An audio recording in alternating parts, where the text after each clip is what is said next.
ብዙዎቻችን ከአባታችን ጋር ያለን ግንኙነት የሻከረ ነው። አንግባባም ወይም ደግሞ እንፈራራለን። አባትና ልጅ እንዴት የሕይወት ድልድይ መሆን እንደሚችሉ እናያለን።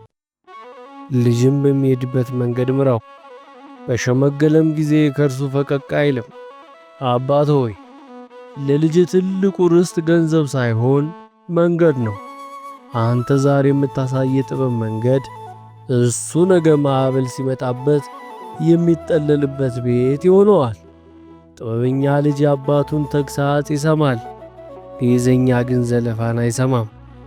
ልጅ ሆይ፣ የአባት ምክር አንዳንድ ጊዜ እርጅና ወይም ኋላ ቀርነት ሊመስል ይችላል። ግን እሱ ያየውን ጉድጓድ አንተ እንዳትገባበት መከላከያ መሆኑን አትርሳ። የአባትን ተግሣጽ እንደ ጌጥ ልበሰው። ቤተሰብ በጥበብ ሲገነባ ሀገር ይጸናል። ዛሬ ለአባት ደውል ወይም እወድሃለሁ በለው። ይህ መልእክት ለቤተሰብህ እንዲደርስ ሼር አድርገው።